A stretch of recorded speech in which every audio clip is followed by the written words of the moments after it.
Well, hey there, everybody. Rhonda Boyle here. So glad you're with me as we explore and discover ways to grow and develop the StrengthsFinder talent theme of responsibility. So people high in responsibility, they take psychological ownership of a project or anything that they're involved in. Their word is their bond. By golly, if they say it's going to happen, it is going to happen. And you know what? More than 28% of people who have taken the assessment, which at the time of this recording is about nearly 17 million, and 28% of them have responsibility in their top 5 talent themes. So that's a very common talent. So here are 7 ways you can grow and develop this powerful talent into strength. Number 1, own it. So with your responsibility talent high, you like to take ownership for tasks and projects that are given to you.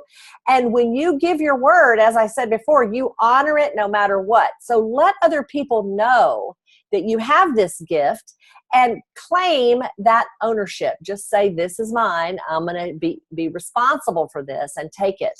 And let them know that you have this gift called responsibility and that you're trustworthy and a person of your word. So making sure people know about this talent of yours is important. Tip number 2, clarify control. You do like to control every aspect of whatever it is that you're working on when you take responsibility, but recognize when you're working with other people, they may feel that certain parts of the project belong to them. So getting clarity right up front about who's in charge of what can prevent misunderstandings later. So be clear about what you want to control and what your expectations are of other people.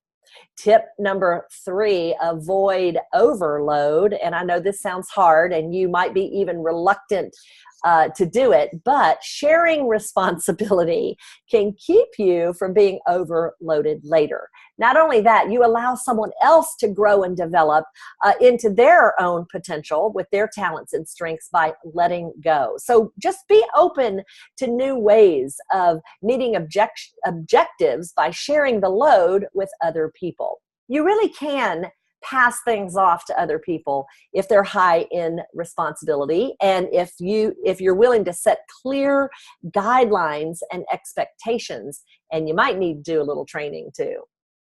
Tip number 4, check-ins. When you do choose to delegate, set up check-ins along the way to the deadline so that you can, people can report to you, you can check in, and you can just make sure that things are going along the right track, how you're wanting it done.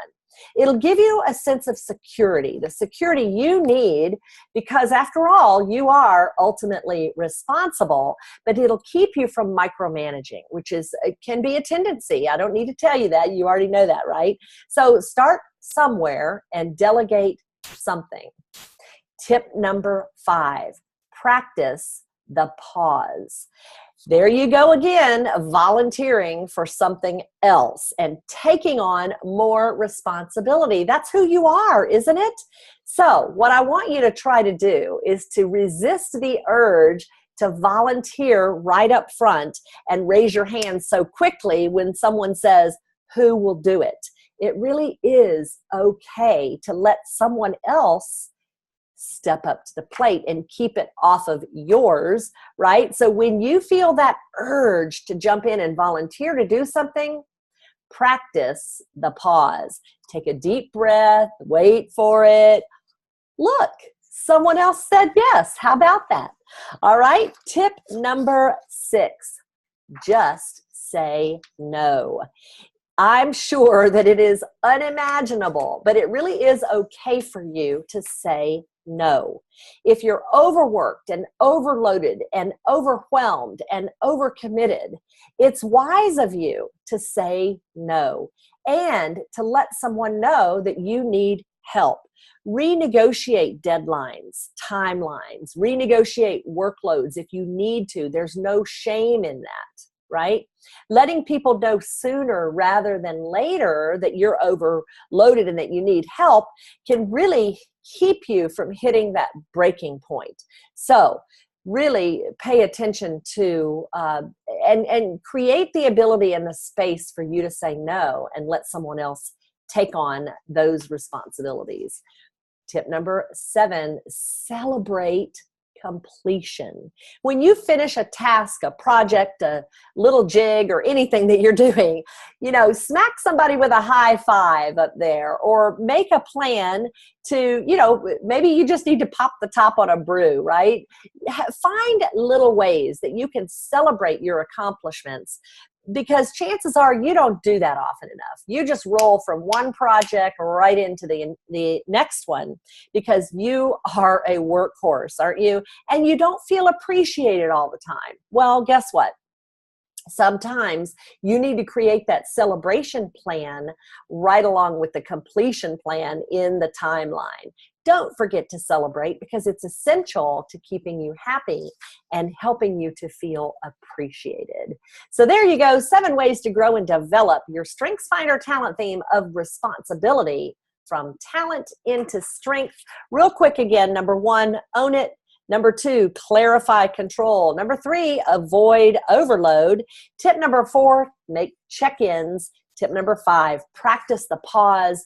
Number 6, just say no. And number 7, celebrate.